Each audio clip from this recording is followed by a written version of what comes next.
घोषणा की गई है। केंद्र सरकार की अगर बात की जाए तो पीएम फंड की तरफ से भी, प्रधानमंत्री की तरफ से भी सहायता राशि का ऐलान किया गया और प्रधानमंत्री की तरफ से, पीएमओ की तरफ से जो ट्वीट आया उसमें जानकारी साझा की गई है, संवेदना व्यक्त करते हुए कि जो मृतक हैं उनके परिवारजनों के लिए 2 लाख रुपए की राशि और जो घायल हैं उनके इलाज के लिए, उनके परिवारजनों के लिए 50,000 रुपए की राशि पीएमओ की तरफ से यहां पर देने की घोषणा की गई है। तो केंद्र सरकार और राज्य सरकार पूरी तरीके से यहां पर इस मामले में संवेदनशीलता दिखाते हुए और लगातार मॉनिटरिंग सीएम द्वारा की जा रही है। हर एक जानकारी उनके द्वारा सीएमआर की तरफ से ली जा रही है।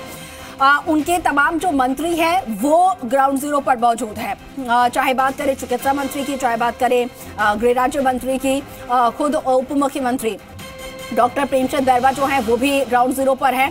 पूरा प्रशासनिक अमला, डीसीपी की बात करें, कमिश्नर की बात करें, तमाम जो अधिकारी हैं पुलिस के वो भी फील्ड पर मौजूद हैं और उनका ये फोकस है कि इस रूट पे जितने भी वाहन, 40 के करीब 40 से ज्यादा वाहन जो कि इस आग की चपेट में आए, उन वाहनों को हटाकर इस रूट को जल्द से जल्द सुचारू किया जाए, क्योंकि इसकी वजह से जो जनता है वो बहुत ज्यादा परेशान है। ट्रैफिक जाम कई सड़कों पर लगा हुआ है और साथ के साथ जो लोग इस हादसे के शिकार हुए हैं, चाहे घायलों की बात करें या मृतकों की बात करें, उनके परिवारजनों के लिए हेल्पलाइन नंबर जारी किए गए हैं या उनके परिचितों के लिए हेल्पलाइन नंबर जारी किए गए हैं। और जैसे जैसे डिटेल्स हमारे पास आ रही है, जानकारी आ रही है, जी राजस्थान अब तक हर वो जानकारी सबसे पहले पहुंचाने की कोशिश कर रही है, ताकि अगर आपके परिवार में से या आपके परिचित में से कोई भी इस हादसे में होने की संभावनाएं हैं तो आप इन हेल्पलाइन नंबर पर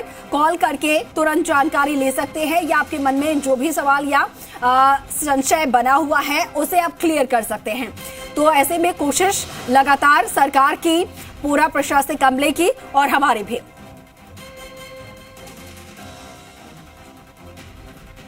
और हमारे सहयोगी सचिन जो है वो एसएमएस अस्पताल से लगातार जानकारी हम तक पहुंचा रहे हैं। एक बार फिर से उनका रुख कर लेते हैं और अपडेट उनसे ले लेते हैं। सचिन, अभी क्या अपडेट है, क्योंकि कुछ देर पहले हमने जो डॉक्टर्स की टीम थे उनके द्वारा सुना कि 15 ऐसे पेशेंट्स हैं जो कि अभी बहुत ज्यादा सीरियस हालात में हैं। क्या जानकारी आपके पास?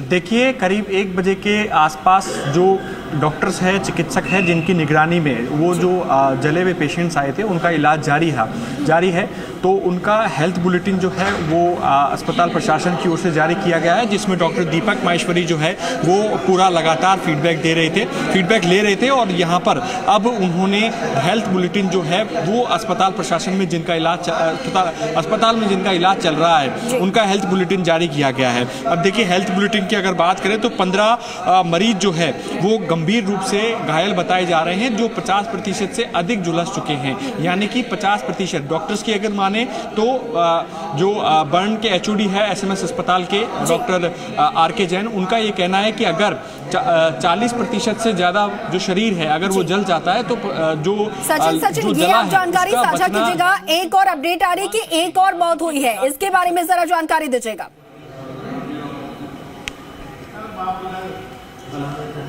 देखिए, अस्पताल प्रशासन ने 8 मौत की जो पुष्टि है वो की है और एक मौत जो है वो यहाँ एसएमएस अस्पताल नहीं आई। डेड बॉडी जो है वो सीधा जयपुरी अस्पताल जो है वो वहाँ पर उनको लेकर गए हैं डेड बॉडी को, और वहाँ पर कह सकते हैं कि जयपुरी अस्पताल प्रशासन ने वहाँ पर 1 मौत की ओर पुष्टि की है, यानी कि अब कुल टोटल 9 मौत जो है वो इस हादसे में हुई है। करीब 28 लोगों का इलाज जो है वो एसएमएस अस्पताल में इस वक्त जारी है। 5 जने ऐसे बताए जा रहे हैं जो बिना अस्पताल प्रशासन को सूचना दिए यहाँ से इलाज लेकर प्राथमिक उपचार जो लिया जाना था वो प्राथमिक उपचार लेकर यहाँ से चले गए हैं। यानी कि अब कह सकते हैं कि 28 लोगों का इलाज जो है वो यहाँ पर जारी है। 9 लोगों की जो कुल इस प्रकरण में मौत है वो यहाँ पर हो चुकी है। अब देखिए, अगर आपको बताएं कि कौन कौन से जो लोग हैं वो यहाँ पर भर्ती है, अगर भर्ती मरीजों की बात करें तो यहाँ पर करीब हमारे पास जो लिस्ट है उसमें से अगर बात करें तो 28 लोग जो है उनका इलाज जारी है।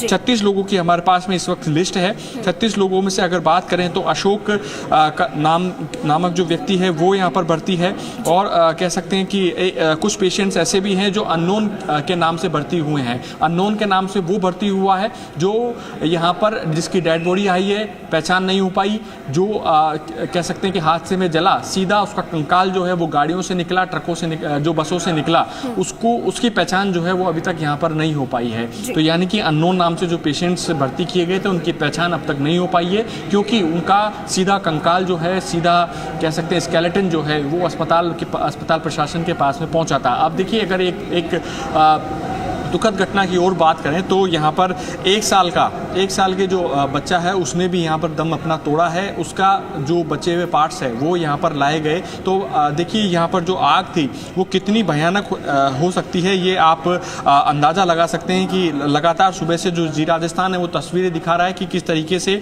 जो आग है वो यहाँ पर जयपुर में लगी। और अगर बात करें तो यहाँ पर लिस्ट की अगर बात करें तो लिस्ट में गोविंद नारायण जो है वो उनकी उम्र 33 साल की बताई जा रही है। प्रकाश शर्मा है, अशोक पारिक है, राधेश्याम चौधरी है, शाहबुद्दीन है, संदीप है, शाहिद है, विजय है, लाला राम है, नरेश है, शिवा है, गीता है, लोकेश कुमार है, फैजान है, कपिल है, राजू राम है, शैलेंद्र है और शबनम है। शबनम के साथ साथ अगर बात करें तो कुल मरीजों की संख्या 34 के लगभग यहाँ पर नोट की गई है। ये आप मेरे हाथ में जो लिस्ट है वो देख सकते हैं। अस्पताल प्रशासन की ओर से ये लिस्ट है। अस्पताल में 34 के बाद में 40 के करीब जो लोग हैं वो 39 लोग जो है वो यहाँ पर भर्ती है और उनका इलाज जो है वो जारी है। जिनको जिस तरीके का जो ट्रीटमेंट दिया जाना था वो ट्रीटमेंट अब दिया जा रहा है। करीब अगर बर्न डिपार्टमेंट की बात करें तो 28 लोग बर्न डिपार्टमेंट में इस समय भर्ती है, उनका इलाज जो है वो जारी है। और अगर दूसरे मरीजों की बात करें तो कुछ मरीजों को न्यूरोलॉजी की समस्या भी जो यहाँ पर हुई है। देखिए, न्यूरोलॉजी के मरीज अगर बताएं तो लोकेश कुमार जो 18 साल के हैं उनको यहाँ पर न्यूरोलॉजी वार्ड में शिफ्ट किया गया है। यानी कि कुछ आग में झुलसने के कारण कई जो सिर की नसें हैं उनमें भी समस्याएं जो है वो कई लोगों के आई है। तो अब देखिए, न्यूरो में भी जो पेशेंट्स हैं वो यहाँ पर भर्ती किए गए हैं। बर्न डिपार्टमेंट की अगर बात करें तो 28 लोगों का इलाज जो है वो यहाँ पर जारी है। कुछ देर पहले जो वासुदेव देवनानी है विधानसभा अध्यक्ष, वो यहाँ पर पहुंचे थे और पूरा जो लोग यहाँ पर भर्ती हैं उनकी कुशल क्षेम जानी थी। साथ ही साथ पक्ष विपक्ष दोनों के लोग जो है वो यहाँ पर लगातार पहुंच रहे हैं। विधायक गोपाल शर्मा सिविल लाइंस के वो यहाँ पर पहुंचे थे और बगरू के विधायक जो है कैलाश वर्मा वो भी यहाँ पर पहुंचे थे, क्योंकि बगरू के करीब ये हादसा हुआ है और बगरू में जो सीएचसी है उसको डेडिकेटेड सीएचसी घोषित किया गया है। वहाँ पर प्राथमिक उपचार वो भी पहुंच रहे हैं और लगातार अपडेट्स ले रहे हैं। सचिन, आऊंगी आपके पास। दीपक लगातार हमारे साथ भरे हुए हैं। जी दीपक, आपके पास कुछ अपडेट? बिल्कुल, देखिए, अब तक का जो अपडेट है उसमें 9 लोगों की अब तक डेथ हो चुकी है और साथ में जो एलपीजी टैंकर और जो ट्रेलर की जो टक्कर के अलावा जो एक और एलपीजी का जो टैंकर था उसकी गैस है दूसरे टैंकर में शिफ्टिंग का जो काम है वो यहाँ शुरू हो चुका है। नसीराबाद से एस्कॉर्ट करती हुई पूरी टीम को यहाँ बुलाया गया है और जो इस एक्सीडेंट जो पॉइंट है उसके दूसरी तरफ जो कह सकते हैं कि अजमेर से जो जयपुर की तरफ रास्ता आ रहा है वहाँ गैस टैंकर है उसकी गैस को दूसरे टैंकर में इंडियन ऑयल के टैंकर में शिफ्ट यहाँ पर किया जा रहा है। देखिए, ये जो तस्वीरें आप देख रहे हैं, लगातार दमकलों से पानी की जो बौछार है वो की जा रही है। लगातार प्रेशर है, पानी है उसके ऊपर डाला जा रहा है, क्योंकि कल ना कभी आग यदि उसको कभी कह सकते हैं कोई बड़ा हादसा नहीं हो जाए, कहीं स्पार्किंग जैसी चीज़ नहीं हो जाए, इसलिए लगातार पानी का जो प्रेशर है वो लगातार दिया जा रहा है। और दूसरी तरफ जो एक टैंकर जो अजमेर से जयपुर की तरफ आ रहा था जिसकी टक्कर रही है, उसके अलावा जो दूसरा एलपीजी का इंडियन ऑयल का जो टैंकर था वो भी बीच में था। वो रिस्क था, एक बम के गोले के आप सामान मान सकते हो, लेकिन रिस्क सरकार जो प्रशासन ने नहीं ली। सबसे पहले एस्कॉर्ट करते नसीराबाद से जो टीम है उसको बुलाया गया, टैंकर मंगवाए गए दूसरे खाली टैंकर। अब उनको जो टैंकर है जो रास्ते में खड़ा है उसकी दूसरे टैंकर में जो गैस शिफ्टिंग है वो की यहाँ पर जी जा रही। जो तस्वीरों में आप देख रहे हैं, ये जो मैं रूट पे खड़ा हूँ ये जयपुर से अजमेर जा रहा है और जो टैंकर जो दूसरी साइड खड़ा है वो अजमेर से जयपुर वाला वो लाइन है, यानी HNHI की। थी। और जो ये पॉइंट देख रहे हैं, ये चौराहा देख रहे हैं, ये वही चौराहा है जहाँ पर ये पूरा घटनाक्रम सुबह हुआ। ट्रैक्टर और टैंकर एलपीजी जो बीपीसीएल का था, एलपीजी का टैंकर, उसमें जो भीषण टक्कर हुई और भीषण टक्कर में जो विभीषिका हुई यानी हृदय विदारक जो घटना हुई, वो उसका ये पॉइंट है, ये चौराया है, ये एनएचआई ने कट बना रखा है और ये रास्ता रिंग रोड की तरफ जाता है। यदि यू टर्न जब वो टैंकर ले रहा था उसी समय स्पीड से जो आ रहे कह सकते हैं ट्रेलर ने उसके टक्कर मार दी और जिसके बाद ये हादसा हुआ। और आसपास का जो इलाका है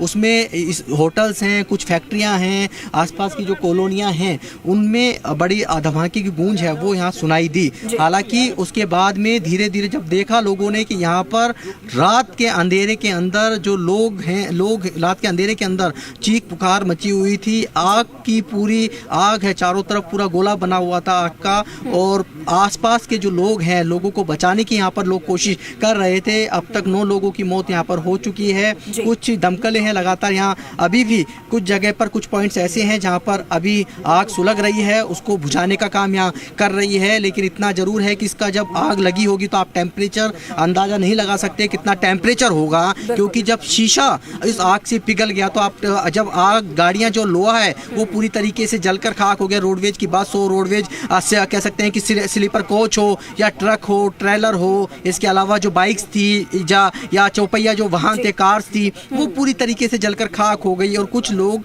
उसमें ही समाहित हो गए। यानी कि उनका जब उनको निकाला गया तो उनको केवल, क्योंकि हम सिर्फ अंदाजा लगा सकते हैं, लेकिन उस वक्त जो खौफनाक मंजर होगा वो वहां पर जो लोग मौजूद थे और जिनके साथ ये हादसा घटित हुआ वही लोग जान पाए होंगे कि उनके साथ हुआ क्या। और क्योंकि उन्हें भी बहुत ज्यादा वक्त नहीं मिला संभलने का और समझने का, जितनी तेजी से यह आग फैली और यह हादसा हुआ। ठीक है दीपक, आपसे अपडेट हम लगातार लेते रहेंगे, जानकारी हम लेते रहेंगे और साथ में सचिन भी लगातार हमारे साथ जुड़े हुए अस्पताल से